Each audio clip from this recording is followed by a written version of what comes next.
back generations and has origins through many different families, like the Bells, Adcrofts, Bidens, Blewitts, and Finnegans.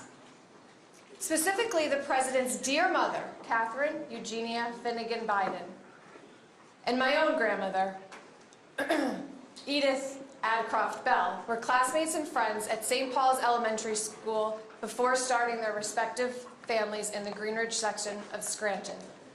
Deep roots. My father, Tom Bell, and the president have been dear friends since they first met each other in kindergarten at St. Paul's and began sharing a 2-student desk. Bell, Biden. Joe and my father were more than friends. They were inseparable. Schoolmates, daredevils, athletes, protectors, and hellraisers. They did it all, and they did it well. The president, as a young boy, had no fear. Zero. My father told us countless stories featuring acts like swinging from construction cranes at Marywood College to running through hot, cold dumps at coal mines throughout the city. All stories had a couple key facts. My father always ran the fastest, and the president was always the toughest and most successful at these tasks. These stories and the boys who starred in them formed not only the foundation of a lifelong friendship, but also molded a young boy named Joseph R. Biden, Jr., who went on to historical political success, but never, ever truly left Scranton, his friends, and family. I want to take a few moments to recount a couple of stories about President Biden that are personal to me, while also illustrative of the person he truly is. The president has made time for special trips back to Scranton, most of which include my father. I remember one fall afternoon while he was still a senator, he was visiting Greenridge and insisted we join he and his handsome son, Beau, for an early dinner at Russell's on Ash Street. I was a teenage girl at St. Paul's and very impressionable. The president told me the early love story of he and Nelia, Beau's mom. Two things stuck with me from that day. One was the way he spoke about Beau's mother in front of Beau and the way it made Beau feel. I'll never forget that. And I was a kid, like my own daughter, Eloise. The other was the word smitten that he used to express his feelings of meeting Nelia on spring break. And I was embarrassed at dinner because I didn't know what that word means, so I had to ask him, can you tell me what the word smitten means? Ass over tin cuffs and love. Yes. I was delighted to learn the meaning of the word smitten at that dinner and knew that one day I'd only hope to feel the same and find a partner that so lovingly spoke of their wife in front of their children. Luckily, that's exactly what happened when I met my own husband years later. I was very much smitten for Ray, still am, and am grateful for the man he is in front of our children. A few short years later, during my time at Fairfield University, I spent an entire semester working for the president on Capitol Hill while he was a U.S. Senator. I lived in Georgetown and zipped down every morning to learn about politics and legislature. But what I really hoped for was more storytelling, like he did that evening. I remember one day in particular, the president was coming to ask me about accompanying him to a hearing. We walked through the beautiful halls of the Russell Building and decided we'd both be better served to have a lunch meeting of our own and reminisce about the good old days of Scranton and growing up here. This time became more like soul food for both of us and was more special than any other hearing. To the proud union members and the campaign volunteers, I commend you all for stepping up. We are all stepping up for a multitude of reasons. But let me reiterate why the Bell family has always stood with our dear friend, President Biden. 3 reasons: faith, family, and friendship. Faith in labor, faith in work ethic, faith in President Biden, and faith in God. The families that President Biden and I know and love, who have contributed so much to his soul, particularly the Bells and Finnegans and other Lackawanna County families like yourselves, are the foundation to why President Biden has fought like hell for over 50 years to make our country better for all. Quite simply, his formative years as a young boy at 2446 North Washington Avenue fueled his fire to protect American families in the Senate and White House for the past 50 years. President Biden's true friendship with my father and our family allows me to proudly stand here today and honor his decency as a friend, father, and president. A relationship between families that began generations ago was protected by young schoolmates, and a friendship between the Bells and the Bidens will endure. President Biden's feelings of his friendship with my father is best summed by his own words written nearly 40 years ago. We included some pictures, and it's not the one up there now, but it's, yes, on the left-hand side you can see a young, handsome President Biden. You can't see what it says, but I'm going to read it to you, and I hope that you'll remember this. Tommy, most people go through life without ever having the opportunity to have a true friend. You've spared me that fate. Your friend, Joe. My father's currently struggling with health challenges and could not be here today for his oldest and dearest friend, Mr. President. I will leave you with what my father has always told you at the conclusion of every conversation that you've ever had as adults. Keep the faith and press on. It's my honor to introduce to you all my old boss and dear friend, President Joe Biden.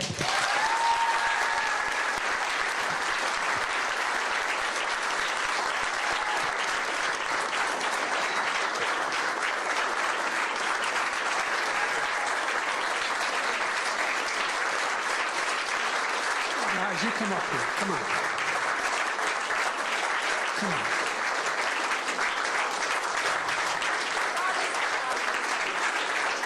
Good to see you, buddy. Come on. With the Bells and the Bidens, like all of you, my dad used to have an expression to say, family's the beginning, the middle, and the end. Beginning, the middle, and the end. And you need Secret Service card in there. But folks, look, first of all, I want to thank the Carpenters Union. They've been with me for my entire career. They've been loyal to me, and I think I've been loyal to them.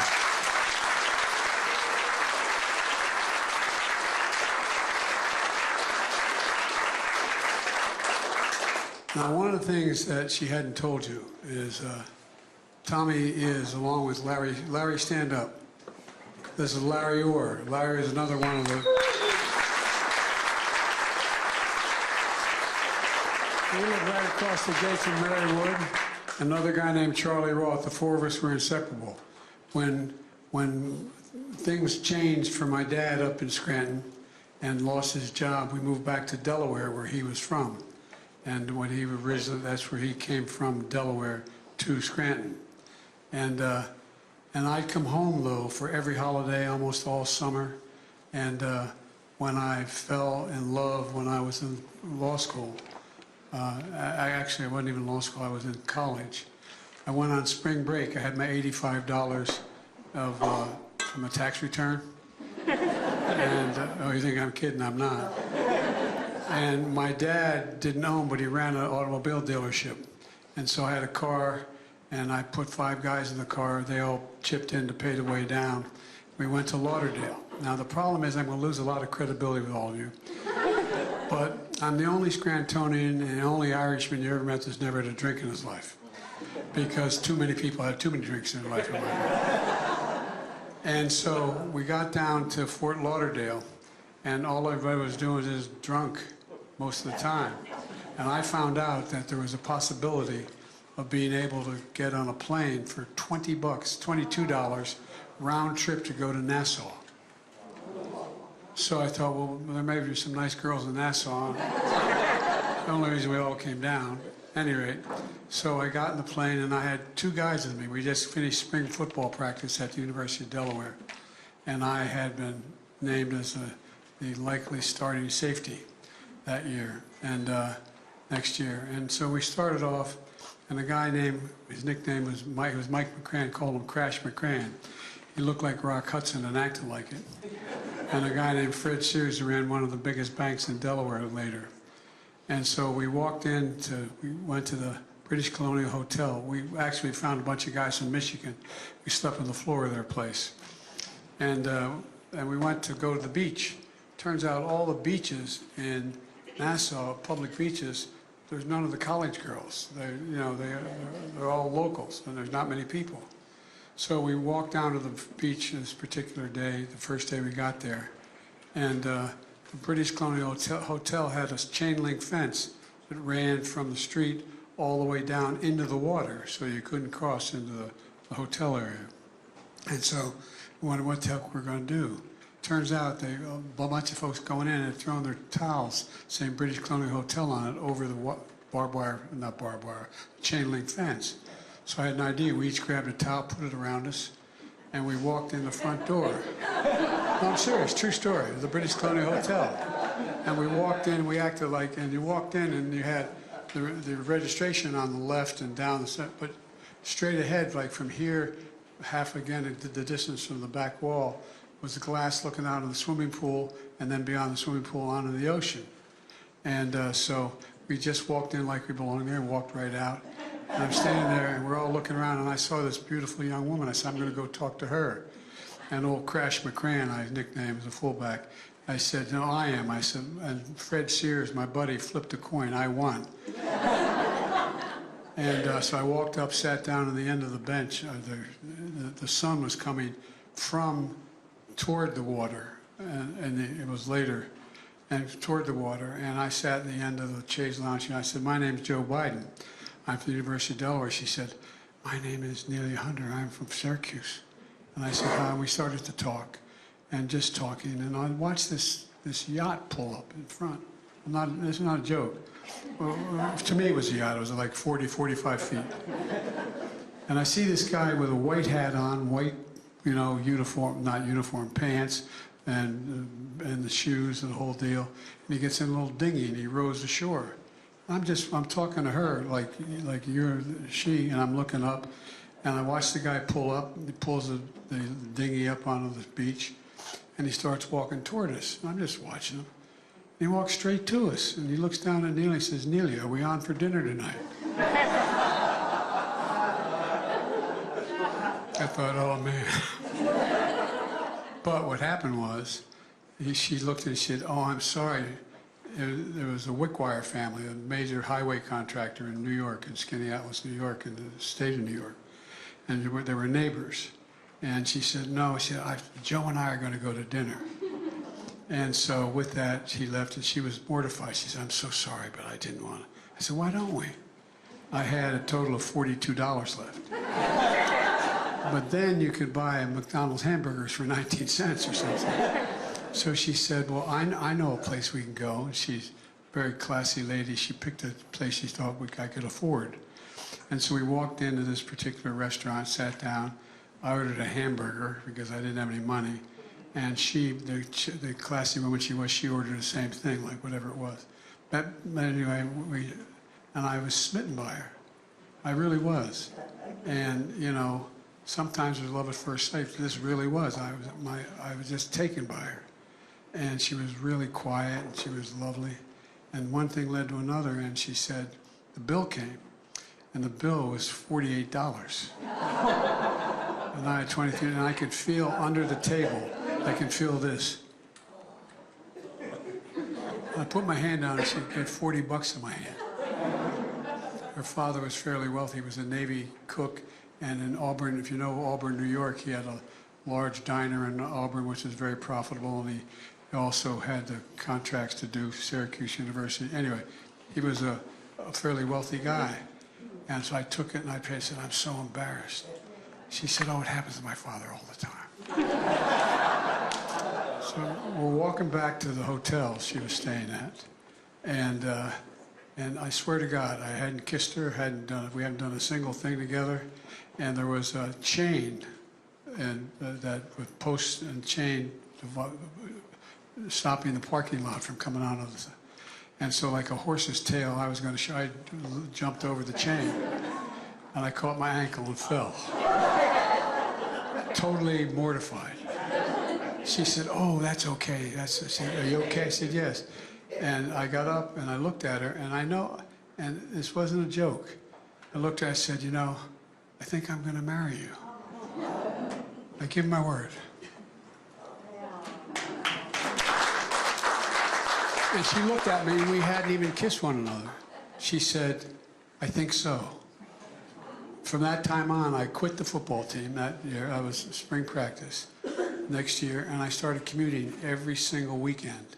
My dad ran an automobile agency, and I made money by there's a place called Mannheim Auto Auction and I would drive to Mannheim, and back in those days at Delaware, you could not have a car on campus. And so a lot of the guys I was with, they were happy to get a chance to drive a relatively new car. They paid $10 for every car we delivered back to Delaware. So I'd get a van, take 10 guys up, get $100, I'd keep 50. No. And that's how I go back and forth every single weekend. Every single weekend. And, but sometimes it just happens. Sometimes it just happens. And so no man deserves one great love, let alone two. When she was killed in that accident with my daughter as well, my two boys weren't expected to make it. They were only just 3 and just 4 years old.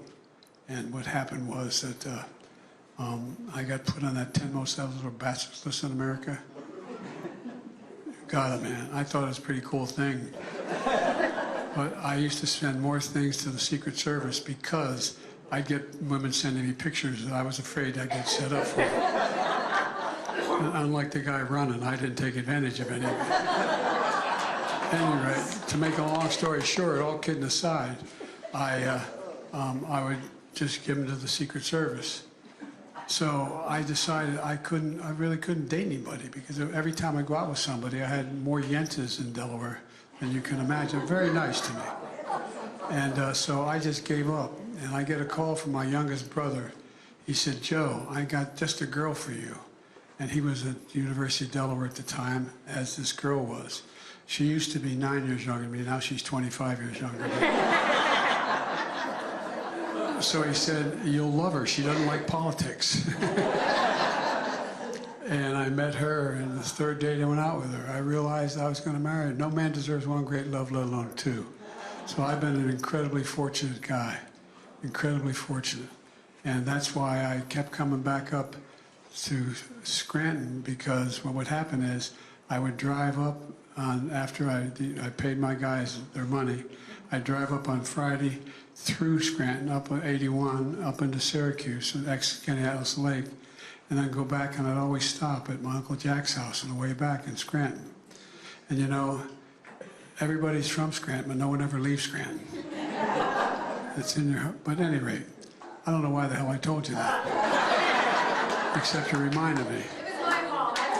No, but you know, look, folks, I ran for, I can't tell you how much I appreciate what you've done. It's a pretty basic thing for me. You may remember when I announced for president, I said I was running for 3 reasons initially. I said, one, is to restore the soul of America. We lost a sense of decency that was in the way we campaign and what people say and how they talk to one another. And the second thing I said, I wanted to rebuild the middle class, because when the middle class works, everyone does better. I said, thirdly, I want to unite the country. And I was understandably by the national press viewed as they give me credit for being a fairly significant United States senator and able to cross the aisle and get a lot done. But they thought it was extremely naive. I don't know how we can lead the world when we can't unite ourselves. I really mean it. So we got a lot of work to do. And then I decided my son, Bo, ended up volunteering to go to Iraq. He was the Attorney General of the state of Delaware. And he came back. I was in, I think, 36, 38 times in Iraq and Afghanistan as a senator and as a vice president. And he came back. His hooch is where he slept was only about 400 yards from a major burn pit. and the burn pit is about the size of a football field, probably 80 yards long, 30, 40 yards wide, burning everything from human waste to oil and the rest. And just like the 9/11 firemen got, my son came back after a year with glioblastoma, stage 4 glioblastoma, and I lost him. And I wasn't going to run again. I really wasn't. I give you my word, I had no intention of running again. And then along came what happened down in Charlottesville. And I talked to the mother who lost that daughter who was killed by these, coming out of a field in the United States of America in the year 2000, and I guess it was 16, 17, 18, in that range, but a little later, carrying torches, Ku Klux Klan, Nazi banners, I mean literally Nazi swastikas, and marching through the streets. And my future opponent, my present opponent, they asked him what he thought of it. He said there were very good people on both sides. And I'm going to say something that may sound outrageous to you, but I thought he's the antithesis of everything I believe, and I thought I could beat him. And that's why I ran.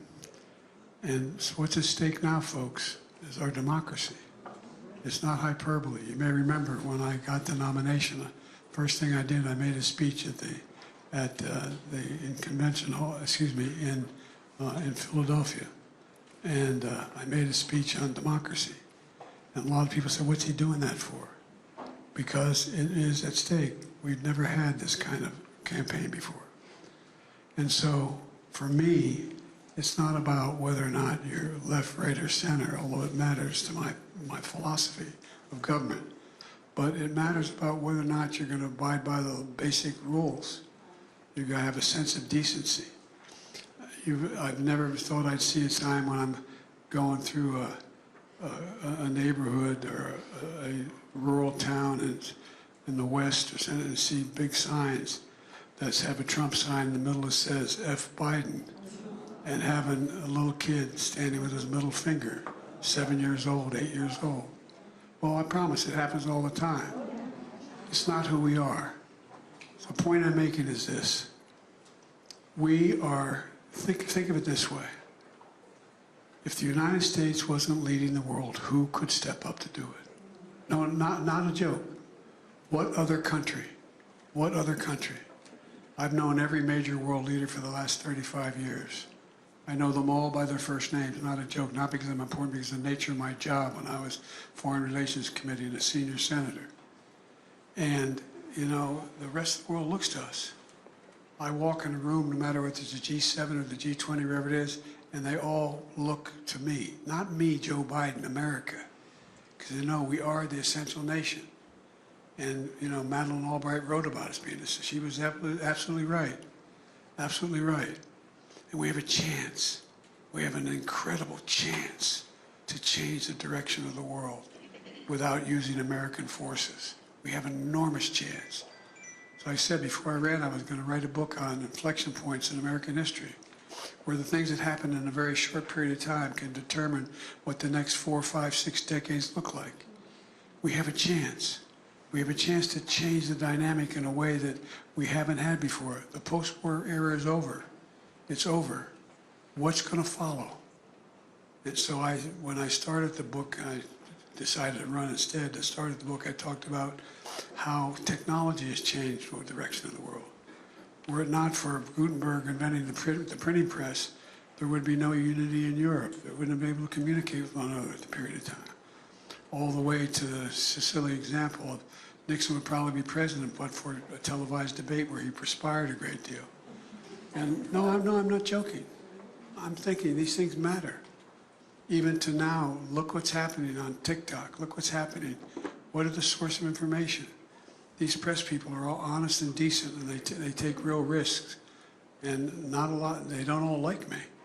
But they, no, I'm serious. They're entitled to that. But they take real risks. But folks, think about it. Where do people get their news these days? All the data shows hardly anybody watches the nightly news in relative terms. Who reads the New York Times and the Wall Street Journal and so on? I mean, what percentage of people?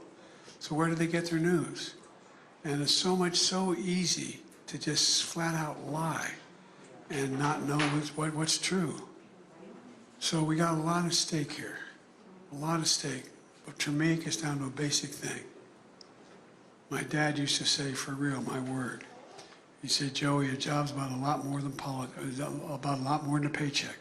It's about your dignity. It's about respect. It's about being able to look your kid in the eye and say, honey, it's going to be okay, and mean it. And mean it.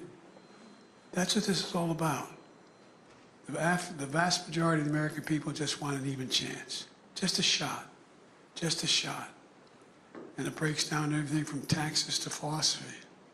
But with your help, I've been able to get a lot done that no one thought could get done. We've been able to get a lot done. There's so much more we have to do, but we can do it. But we have to win. And it gets down to old-fashioned politics. It gets down to knocking on doors. It gets down to telling stories about why you're for who you're for. It gets down to being able to teach people to put yard signs up. It matters. Last point I'll make, and I'm talking too long, and I apologize. The last point I'll make is, we have over 100, it's 120 or 160, what's it up to now? Individual contributors. 1.6 million individual contributors. 550,000 more than before, since we started, new contributors. You know what? Of 97% of those contributors contribute less than $200. 97%. There's a real groundswell going on because of you. It matters. It matters. And people are contributing $5, $10, $30, $50. And it's having a real impact, a real effect. We've opened more campaign offices because of you all than he hadn't opened any of them I'm aware of. I'm not being facetious. I'm not being facetious. We're also in a situation where we're in a position that we're generating a paid staff that's significant. And we're growing in every state. I've been to every single of the toss-up states so far. And guess what? If you're not anybody who knows anything about polling, it's awful hard to poll these days. Because, no, I'm serious.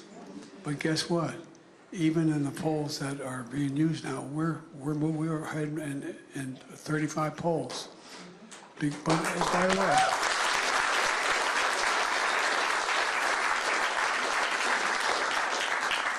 it's just about continuing to push. And again, one simple proposition. How do we give hardworking Americans an even shot, an even chance to make it? Just that, nothing more than that. And how do we move people together again? And I think we can do it. I'm confident that we're going to be able to do it. And I feel very good about where we are because of all of you. But thank you for what you're doing. Again, I didn't mean to tell you so much. But thank you, thank you, thank you. Mr. President,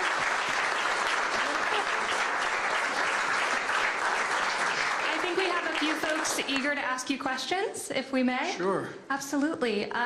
Sam. Mr. President, what made you run for president? Simple proposition, and I asked that question when I just came from my old home where I was raised in Scranton. A simple proposition that just simply, people just want a shot. They just want an even shot. And just to be able to realize the possibility that what they care about matter, what will happen. What made me run for president, in fact, when I moved from Scranton, my dad was born in Baltimore. They say Baltimore. In Baltimore, and his dad was with the American Oil Company, and he opened up the American Oil Company, used Amoco, became, and the Blaustein family owned it. He opened up New York, Pennsylvania, then he opened up Scranton, and I moved to Scranton when my dad was a junior in high school. And, you know,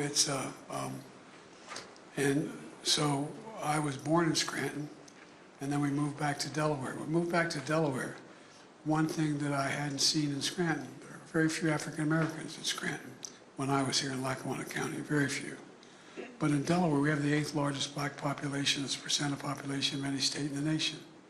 And in addition to that, we're one of those border states that it was a slave state that fought on the side of the North because it couldn't figure out how to get to the South.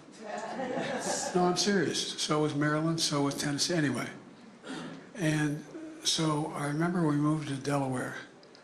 We lived on what later became Section 8 housing. It was a long way, but very, very modest apartment complex that was being built in Claymont with about 400 apartments. And I remember that Mom would drive us up to school in the morning because it was too dangerous. The Philadelphia Pike was an access highway. It wasn't I-95, which is now the way to get there. But she was worried us crossing the streets. So I was in 3rd grade, my sister was in 1st grade, and would drop us in the parking lot. And we used to watch, and I couldn't understand why this little Catholic school I went to, Holy Rosary, why this bus would go by when we pulled in the parking lot that had what was referred to then as a call full of colored children. There were no whites in it. And even though the major school, public school, Claymont High School, was a right-hand turn 3 blocks up. I remember asking my mother why they couldn't come, why that bus go all the way downtown? And she said, because they're not allowed to go to school with white kids. Not allowed to go to school with white kids. And that had an enormous impression on me. And it got me engaged in the civil rights movement. I wasn't in any great shape, but I became a public defender after getting a job with a fancy law firm. My city of Wilmington, Delaware, was the only city in America occupied by the military for 10 months, with the National Guard standing in the corner with drawn bayonets for 10 months when Dr. King was assassinated because of the riots that occurred. And so I got involved trying to change the Democratic Party and turn it into more the conservative party on race was the Democratic Party in Delaware. And the Republican Party, which was the party of DuPont, was very, very restrictive on economic issues, but it was more open. So I joined a group of senior members of the Democratic Party to try to reform the Democratic Party and move it to more of a Northeastern Democratic Party. The governor of Delaware could choose to be part of the Southern Governors Conference or the Northeast, and the Democrats often chose to be part of the Southern Governors Conference.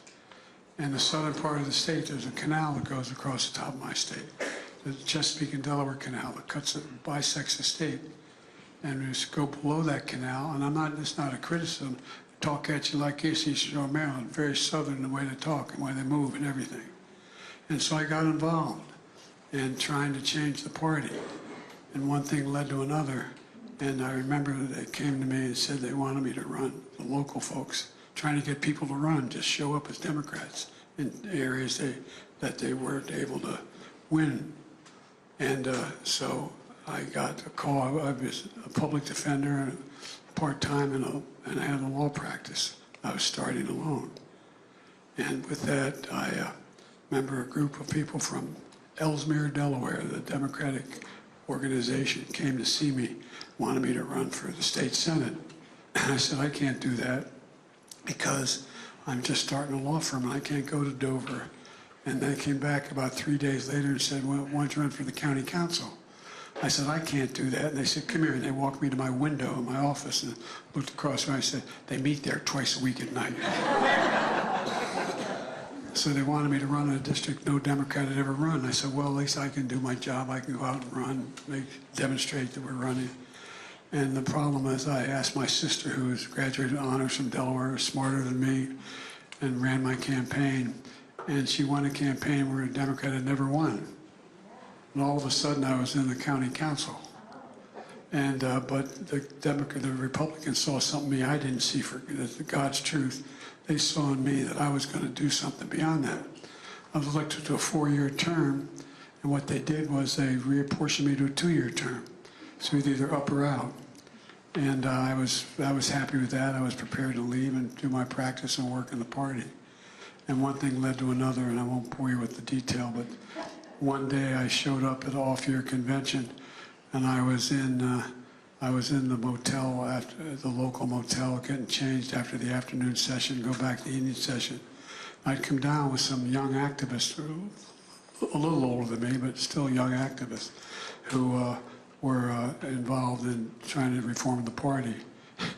And I was in one of those 8x10 bathrooms, you know, they have shower, toilet, and a sink. And I got a towel on me and shaving cream, and I hear bam, bam, bam at my door, really loudly. And wonder what the hell is that? I thought it was this guy Bob Cunningham at a radio show and a couple other guys. So I said, okay, guys. And I walked to the door and opened it up, and standing there was the former governor of the state of Delaware, Albert N. Carville, a big guy, about 6'5", talked at you like this.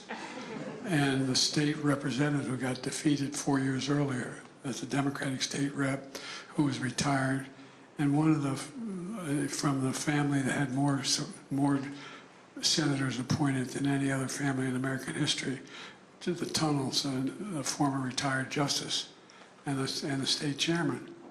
And they said, I'm standing in a towel and shaving cream in my face. And with that, they looked at me and said, they came in and said, we're coming, we just had dinner, we want to talk to you. And I walked in, I said, okay, gentlemen, I ran to the bathroom thinking I could put some on. All I could do was take off the shaving cream, I had a towel. I walked out, 2 headboards nailed to one side of the wall, and a desk to the other side. And he's sitting on the end of the bed, and I'm sitting down, and I said, Joe, we just had dinner, we think you should run for the Senate. I said, run me, I'm not old enough. And the former justice looked at me and said, Joe, you obviously didn't do well in constitutional law. You don't have to be, you have to be 30 to be sworn in, but you can be elected at any age. You'll be 17 days after you'll be eligible. One thing then, I don't know about you, but all of us who have some teacher or some professor we really had faith in. Well, my political philosophy professor at Delaware, which was between Newark, Delaware, between Dover and my home, was one of those guys. And I called him, I said, could I stop by and see you? And I remember seeing him and asking my question, what do you think I should do? He said, Joe, remember what Plato said? I'm thinking, what the hell did Plato say? Sir, said, absolutely true story. He said, Joe, the penalty good people pay for not being involved in politics is being governed by people worse than themselves. And I was opposed to the Vietnam War anyway. One thing led to another. I ended up running not with any enthusiasm as I started, but we had the same kind of thing of just a lot of young people and people who hadn't been deeply involved. Just we had a picnic for our volunteers at the end of the summer, and there was ads on the radio. Do not take I-95 south. Biden's having a picnic with no accident. I'm serious. Nixon won by 60% of the vote. We won by a rousing 3,100 votes. But my point is, it wasn't planned. I love reading these biographies of me that Biden knew he was going to run for president, knew it was going to happen. But look, folks, it matters. It matters what we do. You wouldn't be here. You wouldn't be here doing it. Forget me. You wouldn't be here if you didn't think a lot was at stake. And we have enormous opportunities. Enormous opportunities. I know that probably over-answers your question, but... Amazing. Mr. President, thank you so much. Hasn't this been amazing? Would you be willing to take a picture with us? Wonderful. All right, everyone. I know we've been working on our signs. I think we have a couple photographers that are going to come down and be right here. Y'all can come up. Folks can stand for this picture, and then we'll ask you to take your seats again, okay? It's going to be good to see you. Love you as you Great. love us. Thank you. Thank you. Okay. Thank you.